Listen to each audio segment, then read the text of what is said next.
hope my guy Miguel is gonna show me around and tell me where to go. So I'm open. I love to get to experience new cultures. I heard you guys have great food here, so I'm looking forward to explore a little bit and sightsee as well. So what will be the first food that you will taste here? I don't know. You guys have to tell me what's. I forgot the name of this thing. It said the guy yesterday that checked me into the hotel is talking about some egg that has like a baby chicken. I was like, I don't know about Balut. that, but Balut? yeah, that was it. I was like, I don't know about that, but we'll see. Maybe I'll try. You sure you'll be coaching 13 and 14-year-olds. What particular skills are you looking for at those age? I think at that age, the most important thing is, the fundamentals, dribbling, passing, and shooting, to make sure that they do those things well. And I always tell at that age, the most important thing is also to have fun, not to think about, oh, I'm nervous or whatever. At that age, you just want to have fun and make sure that you use the opportunity also to make friends and to truly enjoy each day and to take advantage of the opportunity to be here with great coaches and with Colin and myself. I think we are two people that are at I already retired, but he still just got to the NBA and to really ask questions and take opportunity to know what's the secret to success. Thank you. Okay, going back to your career, you were kind of being compared to Jason Williams. So how do you find that comparison?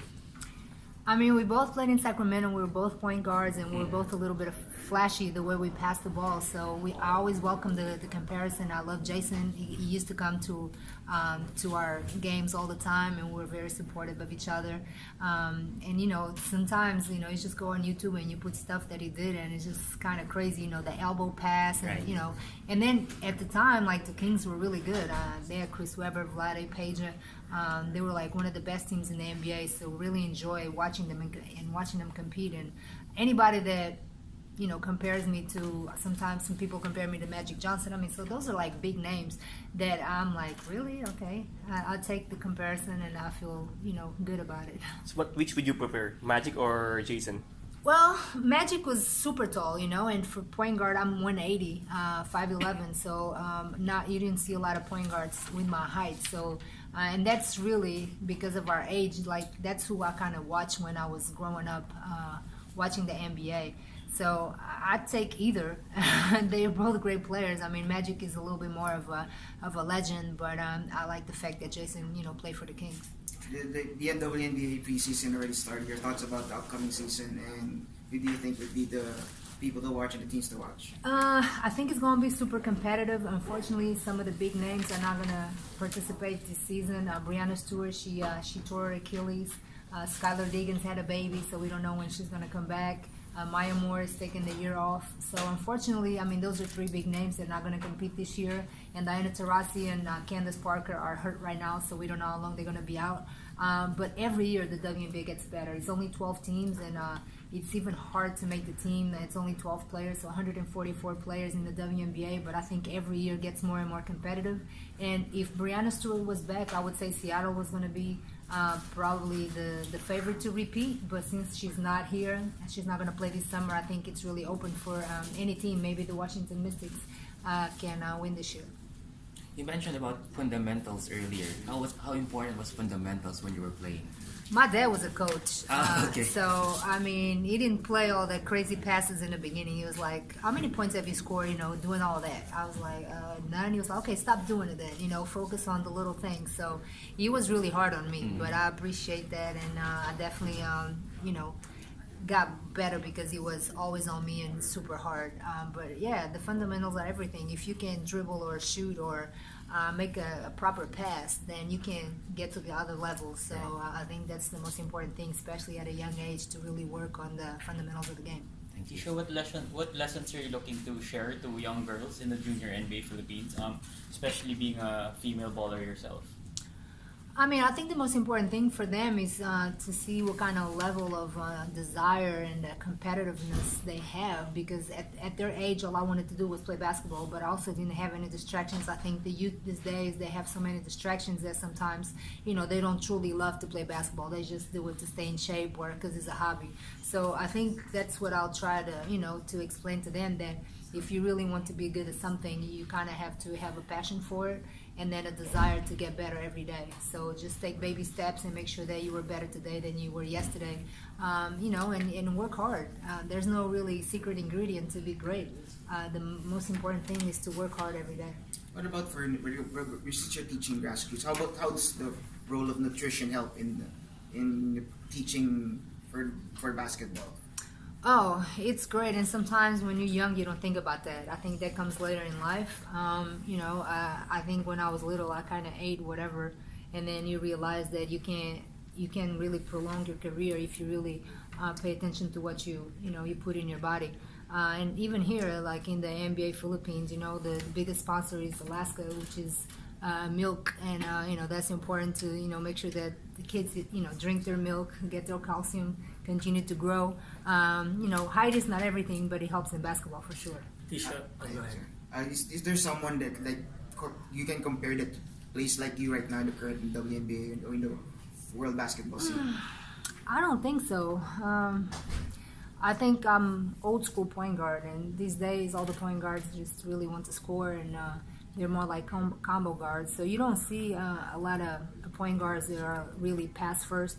I mean, even like Sue Bird, which is the oldest player right now in the WNBA. She was my biggest rival for a long time.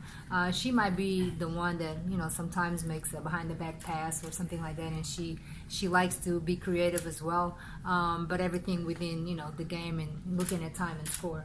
But I don't really see many people that I can compare myself to these days. What about the evolution of the women's basketball from your era to now? I think it's taking major. I mean, little girls these days, they start working out and getting a shooting coach and a trainer at the age of 15, because their dream is to play in the WNBA. So the WNBA has been around for over 23 years, and that's what's great because little girls these days have really role models that they can aspire to be like.